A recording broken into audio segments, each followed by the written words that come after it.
अस्सलाम वालेकुम, welcome back to my YouTube channel. कैसे हैं आप सब लोग? उम्मीद करती हूँ कि आप सब लोग खैरियत से होंगे। आज आपके लेके आई मैं बहुत ही ज़्यादा मज़ेदार सी कोस्टल सैलड की रेसिपी, जो कि बहुत ही आसान और बहुत ही झटपट सी रेसिपी है। तो अगर आप लोग मेरे चैनल पर नए हैं तो चैनल को काइंडली सब्सक्राइब कर लीजिए, वीडियो को फुल वॉच करेगा। तो आइए चलते हैं इस मज़ेदार सी रेसिपी की तरफ। तो यहाँ पे जी सबसे पहले आप लोगों को तकरीबन 1 कप बारीक बारीक ग्रेट की हुई बंद गोभी चाहिए होगी।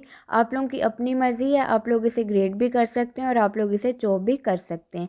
और क्वांटिटी को भी आप लोग अपने हिसाब से कम ज़्यादा कर सकते हैं। जितना आप लोगों ने सैलड बनाना है आप लोग क्वांटिटी को डबल भी कर सकते हैं। इसके अलावा इसमें हम लोग शामिल करेंगे गाजर, तकरीबन 3 to 4 टेबल स्पून इस तरह से चॉप की हुई। और इसके अलावा इसमें नमक शामिल करेंगे, तकरीबन ½ टी स्पून। नमक आपने कम ऐड करना है क्योंकि हम लोग इसमें मायोनीज़ ऐड करेंगे तो उसमें भी नमक होता है, तो आप लोग कम ऐड कीजिएगा।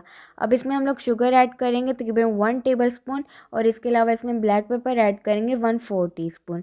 अब इन सब चीज़ों को आप लोगों ने एक दफ़ा अच्छी तरह से मिक्स कर लेना है ताकि शुगर और नमक और काली मिर्च अच्छी तरह से मिक्स हो जाए। अच्छी तरह से मिक्स करने के बाद अब इसमें हम लोग मायोनीज़ शामिल करेंगे, तकरीबन ½ कप। आप लोग कोई भी मायोनीज़ ले सकते हैं जो भी आप लोगों को पसंद हो। और अगर आप लोग चाहें तो इसे और ज़्यादा क्रीमी बनाने के लिए आप लोग इसमें क्रीम भी ऐड कर सकते हैं। लेकिन आप लोग सिर्फ अगर मायोनीज़ ही डालेंगे तो ये मज़ेदार सा सैलड आपका जल्दी से तैयार हो जाएगा। तो अब इसमें अच्छी तरह से मिक्स कर लूँगी।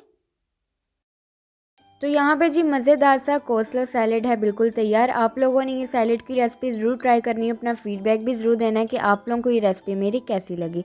तो इसी तरह की मज़े की रेसिपीज़ देखने के लिए आप लोग मेरे चैनल को सब्सक्राइब करें, वीडियो को लाइक करें, शेयर करें अपने दोस्तों के साथ, अपनी फैमिली के साथ। और कमेंट करके भी अपना फीडबैक ज़रूर दीजिए कि आप लोगों को ये रेसिपी मेरी कैसी लगी। तो मुझे दीजिए इजाज़त और मुझे रखिए दुआओं में याद। अल्लाह हाफ़िज़।